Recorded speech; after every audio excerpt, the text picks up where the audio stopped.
इतना महामहिम नाम हमें गुरुदेव ने दिया और हम रो रहे, हमें ये जलन वो जलन। अरे दुनिया की जलन समाप्त करने की सामर्थ्य तुम्हें दे दी, जो नाम है सबसे बड़ा वरदान गुरु ने दिया, दाता राधा नाम। उन्होंने राधा नाम हमें दान में दिया है। जो ऐसी सामर्थ्य रखता है, सर्वाश्चर्य में सामर्थ्य रखता है, महाप्रेम प्रदान करने की सामर्थ्य रखता है, लेकिन वो भगवत आचरण करते हुए, निरंतर नाम जप करते हुए भगवत प्रीत्यर्थ प्रजा की सेवा कर रहे हैं, तो परिणाम में सुदर्शन चक्र उनकी रक्षा में और भगवान सदैव उनको अपनी गोद में लिए हुए। नाम जप करते हुए यदि आपके पास जो भी है वो सेवा के लिए मिली हुई, शरीर से लेकर वस्तु तक, उसका परिणाम क्या होगा? योग। योग का तात्पर्य भगवत प्राप्ति। अपना बड़ा सा बड़ा कष्ट, दुख, अपमान सह जाएंगे, पर दूसरे का अमंगल नहीं होने देंगे। ये संत की खास बात है। 5 मिनट कभी एकाग्रता से अपने अंतःकरण को देखा नहीं होगा कि कहां विचरण कर रहे हैं, वो दूसरे को माया से मुक्त होने का ठेका ले लेते हैं। कि हमें यदि जाति का गर्व है, क्रिया का गर्व है, तो हमारे हृदय में बड़ी से बड़ी साधना करने पर भी वो बात नहीं आएगी जो आना चाहिए। और यदि हम भगवद आश्रित हैं, भगवत प्रीत्यर्थ कर्म करते हैं और निरंतर नाम जप करते हैं, ये बहुत खास बात है कि जो अव्याव्रत भजनात्, देवर्षि नारद जी ने भक्ति सूत्र में वर्णन, अव्याव्रत भजनात्, निरंतर भगवत स्मरण, बहुत बड़ी महिमा है इसकी। जितने भी, अब आप देखो तुकाराम जी अपनी पत्नी से कहते हैं, पत्नी पूछती तुम किस दिशा में जाके बैठ जाते हो? विट्ठल विट्ठल, यहां भोग बनाए हम टहलती रहती हैं, कैसे हमें पता चलेगा तुम कहां हो? तो बोले चौराहे पे जाके कान रखना, जिधर मैं बैठा हूंगी वहां उस दिशा की भूमि बोलेगी विट्ठल विट्ठल विट्ठल। क्या? रोम रोम से भगवान नाम स्फुरित हो रहा है। जहां चरण रख देते हैं वो भूमि बोलती विट्ठल विट्ठल। जनाबाई के कंडे वो बोलते हैं विट्ठल विट्ठल। ये कोई आश्चर्य की बात नहीं है, क्योंकि सर्वाश्चर्य में भगवान नाम है। इतना महामहिम नाम हमें गुरुदेव ने दिया और हम रो रहे, हमें ये जलन वो जलन। अरे दुनिया की जलन समाप्त करने की सामर्थ्य तुम्हें दे दी, जो नाम है। तभी तो गुरु के समान किसी और को दाता नहीं कहा गया। सबसे बड़ा दाता त्रिभुवन में कोई है तो गुरुदेव हैं, क्योंकि उन्होंने नाम सुकृत धन अपनी जीवनी अति हित मान देत वरदान, सबसे बड़ा वरदान गुरु ने दिया, दाता राधा नाम। उन्होंने राधा नाम हमें दान में दिया है। जो ऐसी सामर्थ्य रखता है, सर्वाश्चर्य में सामर्थ्य रखता है, महाप्रेम प्रदान करने की सामर्थ्य रखता है। कोई भी कर्म जो भगवत प्रीत्यर्थ किया जाता है, भगवत सामर्थ्य से हो रहा है, ऐसी भावना रहती है। और हम पर बड़ी कृपा है जो प्रभु ऐसे सत्कर्म करा रहे हैं, वो सीधे भगवत प्राप्ति का स्वरूप होता है। प्रभु श्री कृष्णचंद्र जो अर्जुन जी को कह रहे हैं, ये जो कर्मयुग है ये बड़े बड़े महापुरुषों को भी सिद्धि प्रदान किया है। उदाहरण में बोले जैसे जनक आदि, देखो कैसी स्थिति को प्राप्त हैं विदेहराज जनक कि दिगंबर 16 वर्षीय अवस्था ब्रह्मबोध से संपन्न आप्त काम महापुरुष उनके शिष्यत्व को स्वीकार कर रहे हैं। जनक जी के शिष्यत्व को श्री सुखदेव जी के गुरु हैं जनक जी। शिष्य कैसे हैं? जगत बंदनी परम त्यागी दिगंबर, एक वस्त्र लंगोटी भी नहीं शरीर पे। और गुरु कैसे हैं? सम्राट पद पर बैठे हुए, सब राज वैभव गुरु हैं, ज्ञानियों के परम गुरु हैं जनक जी महाराज। लेकिन आचरण वैसे ही एक राजा जैसे ही कर रहे हैं। भगवान ने इसीलिए उनका उदाहरण दिया है कि कोई कितनी भी ऊंची अवस्था को प्राप्त हो जाए, कभी शास्त्र मर्यादा का उल्लंघन नहीं करना चाहिए। देखो ये बड़े बड़े महापुरुष, इनको किसी भी कर्म करने की अब आवश्यकता नहीं, क्योंकि पूर्ण काम है, परम तत्व ज्ञाता है, देह में रहते हुए विदेह है। कैसी महामहिमा, पर वो क्रियाएं सब वैसे ही कर रहे हैं जैसे एक राजा कार्य करता है, वैसे ही। देखो अम्बरीश जी महाभागवत परम प्रेमी, और उनके विपक्ष में खड़े हैं परम त्यागी दुर्वासा, लेकिन वो भगवत आचरण करते हुए, निरंतर नाम जप करते हुए भगवत प्रीत्यर्थ प्रजा की सेवा कर रहे हैं। तो परिणाम में सुदर्शन चक्र उनकी रक्षा में और भगवान सदैव उनको अपनी गोद में लिए हुए। राजा जनक जैसे अनेक महापुरुष इसी योग के द्वारा तत्वबोध को प्राप्त हो गए, परमात्मा प्राप्ति कर लिया है। चाहे वर्तमान में हो या भविष्य में हो, कोई भी यदि परमात्मा प्राप्ति करना चाहता है तो इस योग को धारण करना होगा। कैसे धारण करेंगे? आपको जो भी मिला हुआ है, शरीर, मकान, धन, वस्तु, परिवार, वो आपके लिए नहीं है। प्रत्युत आपका योग प्राप्त कराने के लिए आप उसे सेवा में लगा दो। परिवार की सेवा, समाज की सेवा, संत सेवा, भगवंत सेवा। जब हम स्वसुख भोग से देखते हैं, ये मेरी पत्नी है, ये मेरी संपत्ति है, मैं इसका भोगता हूं, वही बंध गया। क्रिया वही है, पर ये भगवत आदेश है, उस आदेश का पालन करने के लिए मैं सेवा कर रहा हूं। अब यही योग बन जाएगा, यही परमात्मा प्राप्ति का। देखो इतने बड़े महापुरुष हैं रैदास जी, पत्नी है ना, परिवार है ना, देखने को एक गृहस्थ, लेकिन स्थिति बड़े बड़े विरक्तों के द्वारा जो प्राप्त की जाती वो है उनके हृदय में। संसार में जो भी तुम्हें मिला हुआ है, यदि उसके तुम स्वामी बनोगे, भोक्ता बनोगे, तो यही तुम्हारे बंधन का कारण होगी। और वो मेरे को मिली हुई वस्तु सेवा के लिए है। जगत सेवा, भगवत सेवा, भगवत प्रीत्यर्थ नाम जप करते हुए यदि आपके पास जो भी है वो सेवा के लिए मिली हुई, शरीर से लेकर वस्तु तक, उसका परिणाम क्या होगा? योग। योग का तात्पर्य भगवत प्राप्ति। मनुष्य सांसारिक पदार्थों की प्राप्ति की तरह सोचता है कि परमात्मा भी किसी क्रिया का फल है। ऐसा विचार बड़ी भूल है। इसका रहस्य बता रहे हैं। अभी कह रहे हैं कि आपको जो भी वस्तुएं मिली हुई हैं उसको सेवा में लगा दो तो तुम्हें परमात्मा प्राप्ति हो जाएगी। अब उसका आंतरिक रहस्य कह रहे हैं कि उपासक ये सोचता है कि क्रिया करने से ही भगवान मिलेंगे, परमात्मा प्राप्ति होगी। वो ये मान लेता है कि कर्म का फल भगवान है। बोले ऐसा विचार बड़ी भूल है। लोगों की मान्यता होती कि जैसे कोई बड़ा अधिकारी तुमको बनना है तो खूब पढ़ाई करनी, मेहनत करनी, इसके बाद आप उस पद के अधिकारी बनेंगे। ऐसे ही अनंत कोटि ब्रह्मांड नायक प्रभु से मिलना है तो तुम्हें बहुत मेहनत करनी होगी, बहुत कर्म करने होंगे, बड़ी तपस्या करनी होगी, बड़ा व्रत करना होगा। ये साधक की भूल है। देखो सूक्ष्मता से समझना इसे, ये भूल है। क्योंकि ये जो मनुष्य योनि मिली है इसमें हमारा पूर्व राग है साथ में। जिस शरीर को पाया उस पे हम अपनापन कर लिए, जिन लोगों को पाया उनको हम अपना मान लिया, जिन वस्तुओं को पाया उनको हमने अपना मान लिया। अब जो अपना है उसको हम भूल गए ना। अगर किसी कर्म से परमात्मा की प्राप्ति का स्वरूप होता कि ये कर्म करो तो तुम्हें परमात्मा प्राप्त हो जाएंगे, तो कर्म का फल परिवर्तनशील प्रकृति हो सकती, परमात्मा नहीं। यहां वर्णन करते हैं, कह रहे हैं कि कर्मों से नाशवान वस्तु ही मिल सकती, अविनाशी नहीं। अविनाशी परमात्मा की प्राप्ति कर्मों से नहीं होती, क्योंकि शरीर, इंद्रियां, मन और पदार्थ, इन्हीं से कर्म पूर्ण होते, तो इनका फल परमात्मा थोड़ी होगा।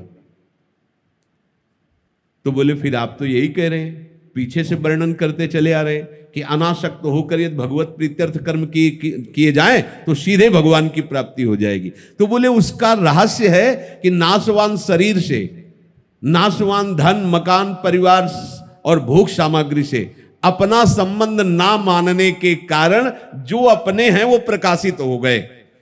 हमारा कर्म योग जहां जहां अहमता ममता थी उसका त्याग करा दिया, जैसे आज के सत्संग में प्रारंभ में वर्णन किया। तो कर्म योग ने जो कर्म बंधन थे उनको हटा दिया और जो बचा वो है भगवत स्वरूप। भगवत स्वरूप कर्म का परिणाम नहीं हुआ। जो असाधन हो रहे थे साधन के द्वारा उनका त्याग हुआ, तो जो बचा वो हमारा स्वरूप, वो हमारे प्रभु हमारे हृदय में प्रकाशित हो गए। प्रभु यहीं बैठे, केवल पर्दा लगा है त्रिगुणात्मिका माया का, वो पर्दा हटे बस बात बनी। पर्दा क्या लगा हुआ है? मैं शरीर हूं, मैं मन बुद्धि हूं, मैं इंद्रियां हूं, मैं भोगता हूं, मैं करता हूं। और ये साधन करने पर ये जो गलत भाव बैठ गया है ये मिट जाएगा। जहां ये मिटा तो जो है वो प्रकाशित हो गया। बड़े बड़े संतों के जीवन में यही हुआ है। वो उनका कोई ध्यान नहीं धर सकता। ये किसी की धारणा हो कि हम प्रिया प्रीतम का ध्यान, प्यारोडुम क्षमते ने अच्छी सुखादि नाम तो ध्यानगम, वो आ जाते हैं। वो जब देखते हैं ना यशोदा मैया भाग रही प्रभु के पीछे पीछे, लालजू की करधनी बजती जा रही है, पीछे मुड़ के देख, मैया अत्यंत सुकुमार हैं, पसीना से लथपथ हो रही, वेणी के फूल गिलते जा रहे, फूल की छड़ी लिए, रुक जा तू बड़ा उपद्रवी है, मानेगा नहीं, आज तुझे तो बांधूंगी और पीटूंगी। लालजू पीछे देख, बड़े बड़े मुनिजन जिनका ध्यान करते, ध्यान में नहीं आते, मैया पीटने के लिए पकड़ नहीं पाई मैया।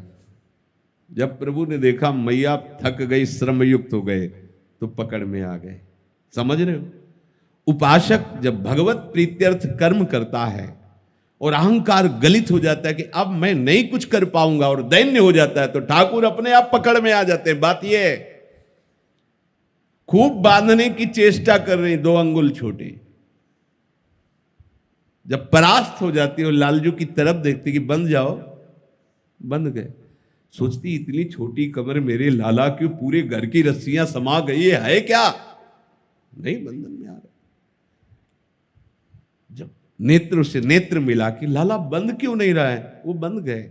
जब दैन्य भाव होकर भक्त रोता है, रुदु सुस्वरम राजन, अब मेरे से नहीं हो पाएगा कुछ, हे नाथ अब तो आप अपनी करुणा से मिल जाओ, मिल गए। पर ये आया तभी, देख लो, पहले गोपीजनों ने लीला गायन किया, लीला अभिनय किया, खोजा वृंदावन की हर लता भूमि, सबसे पूछ रही मेरे प्रीतम श्री कृष्ण को देखा, खोजते खोजते जब वो नहीं मिले तो सब रुदुस्वरम राजन कृष्ण दर्शन लालसा। अब क्या हुआ? ऐसा आर्त भाव, ऐसी दैन्यता कि अब कुछ नहीं कर सकता हो गया। क्या हुआ? ठाकुर जी कहीं से आए क्या? नहीं, स्पष्ट वर्णन है, तासा मावीर, वही उनके बीच में आविर्भाव हो गया प्रभु का। तासा मावीर भूत छौरी, इसमें मान मुखाम्बुजा, पीतांबर धरा सृग्वी, साक्षान मनमथ मन, कोटि कोटि कामों के दर्प का मर्दन करने वाले परम सुंदर श्री लालजू महाराज उन्हीं के बीच में प्रकाशित हो गए। इसलिए सांसारिक वस्तु की प्राप्ति की इच्छा, सांसारिक भोगों के भोगने में सुख बुद्धि और मैं करता भोगता, ये जब तक नहीं मिटता तब तक परमात्मा तत्व का अनुभव नहीं होता। ध्यान दीजिए, चाहे जितने बड़े आप व्रत वाले हो, तपस्या वाले हो, साधना वाले हो, अगर सांसारिक वस्तुओं की इच्छा है, सांसारिक भोगों के भोगने में सुख बुद्धि है और मैं करता भोगता हूं, तो अभी बहुत दूर नगरी, जहां पहुंचना बहुत दूर नगरी। और अगर हर वस्तु को प्रभु की सेवा में लगा दो, अपने जीवन को प्रभु में, प्रभु के स्मरण में लगा दो, जो भी परिवार या विरक्त जैसे भी भाव से रह रहे हो, प्रभु मुझे जैसे रख रहे मैं वैसे रह रहा हूं, मैं प्रभु का हूं, प्रभु मेरे, तो कहीं दूर नहीं है, वो यही हृदय में ही प्रकाश, तुम्हारे नेत्रों में, दर्शन करने की जरूरत नहीं, वो तुम्हारे नेत्रों में पुतली बन करके बस जाएंगे, वो हटने वाले नहीं। पी मूर्ति नयनन बस है, रोम रोम में हरि रमि रहे, बची न एक ओठौर, जिधर देखे प्रीतम ही प्रीतम। ये उनकी कृपा का स्वरूप है। पर बिना कर्म किए कोई एक क्षण रह नहीं सकता। तो कर्म होंगे तो उस कर्म को योग बनाने दें, अनाक्षक्त होकर, हमारी कोई वस्तु नहीं, तो दियम वस्तु गोविंदम तू भमेव समर्पय। सीधी बात, आपके द्वारा दी हुई वस्तु, व्यक्ति, स्थान, सामग्री से आपकी आराधना हो रही है, आप सबके हृदय में विराजमान है। हे नाथ, आप कृपा करके अपना अनुभव करा दीजिए। बहुत दैन्यता से इस मार्ग में, जब अनासक्त भाव से हम आज, बिना कर्म किए कोई रह नहीं सकता। कि भाई हमें कर्म नहीं करना ही पड़ेगा, ये प्रकृति करवा लेगी। अब उस कर्म को हम योग बना ले, उस कर्म योग से ही बड़ी बड़ी सिद्धियां मिलती। जैसे उदाहरण में प्रभु ने कहा जनकादया, प्रभु स्मरण कर रहे हैं जनकाद, जैसे जनक आदि बड़े बड़े महापुरुष तत्व ज्ञानी हैं, भगवत प्रेमी हैं, पर वो आचरण वैसे ही कर रहे हैं जैसे लोक व्यवहार में किया जाता है। जो गुरुजनों ने आज्ञा की है उसके अनुसार हमें आचरण करना है। हमारे आचरणों का बिना उपदेश किए हुए दूसरे पर प्रभाव पड़ रहा है। प्रारंभ में सदगुरुदेव भगवान से प्रार्थना की कि सेवक वाणी की व्याख्या आपके श्रीमुख से सुनना चाहते। एकांत में ही, वहां किसी का आना जाना और कोई शिष्य था नहीं। 10वें वर्ष लाडली कुंज में कि कभी कभी थोड़ा तो हम, तो महाराज जी ने कहा सुनने की आवश्यकता नहीं, देखने की आवश्यकता है। हमारी दिनचर्या को देख लो, सेवक वाणी मिलेगी पूरी। महाराज जी ने कहा हमारी दिनचर्या को देख लो, हमारे आचरणों को देख लो, पूरी सेवक वाणी उसी में है। पूरी टीका सेवक वाणी की हमारे आचरण में देख लेना।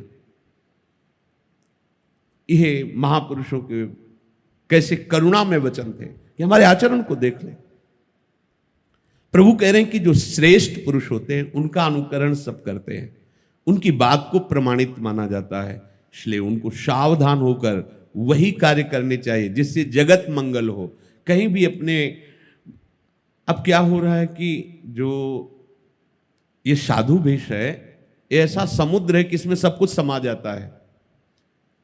जब अधर्माचरण करने वालों को इस भेष का पता चलता है कि इस भेष में सब कुछ छुप जाता है, तो इस भेष को स्वीकार करते हैं। किसी सदगुरु से नहीं, किसी परंपरा से नहीं, मनमाने ढंग से और मनमाने आचरण करके इस भेष को कलंकित कर देते हैं, निंदनीय कर देते हैं।